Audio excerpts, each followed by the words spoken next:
আসসালামু আলাইকুম ভিউয়ার্স, কেমন আছেন আপনারা সবাই? আশা করি অনেক ভালো আছেন। আলহামদুলিল্লাহ আমরা অনেক ভালো আছি। শ্বশুর বাড়ি থেকে আবারও পুনরায় বাবার বাসায় চলে আসলাম।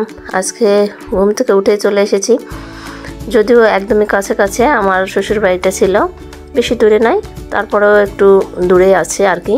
এরপর যা যা নেওয়ার মায়ের বাসা থেকে যা যা নেওয়ার বা এগুলো সব আমার আম্মু সব রেডি করে দিচ্ছিল, প্লাস আমার বোনেরা সব ঠিকঠাক করে নিচ্ছিল।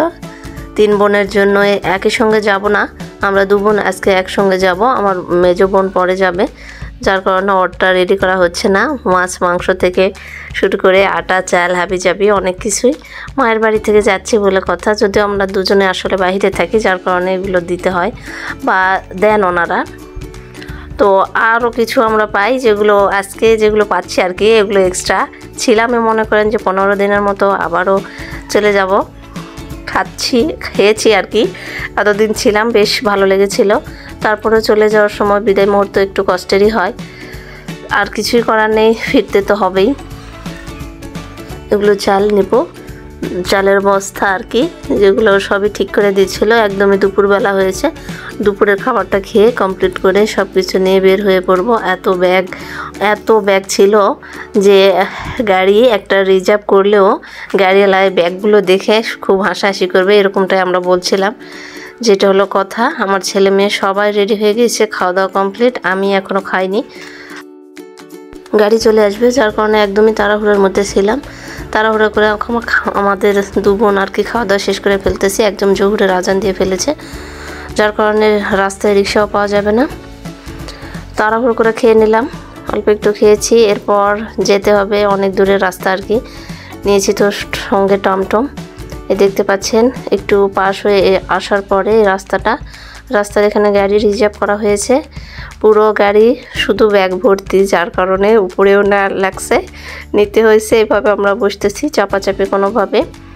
আমি এক জায়গায় যাব, ও এক জায়গায় যাবে, তো পাশাপাশি ওকে নামিয়ে দিয়ে তারপর আমরা চলে যাব। ভীষণই খারাপ লাগতেছিল, অনেক দিন যাবৎ মায়ের বাসায় থাকলাম বলে কথা।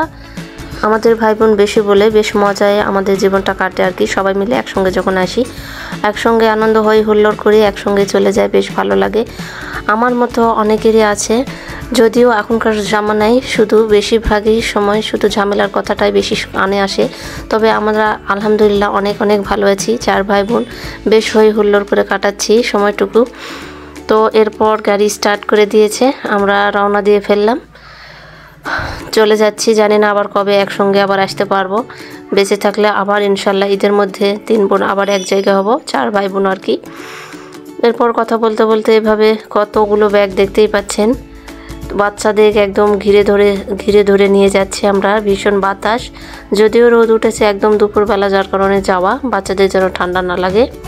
কথা বলতে বলতে বাসায় একদম পৌঁছে গেলাম, ওকে নামিয়ে দিয়েছি। বাসার সেরকম একটা অবস্থা হয়ে আছে, দেখতেই পাচ্ছেন, ধুলো বালি পড়ে সেরকম একটা অবস্থা। সারাদিন লাগবে এগুলো আমার পরিষ্কার করতে, জানি না কখন শেষ করব। আজকের মতো এ পর্যন্তই, সবাই ভালো থাকবেন, সুস্থ থাকবেন, আমার পরিবারের জন্য দোয়া করবেন।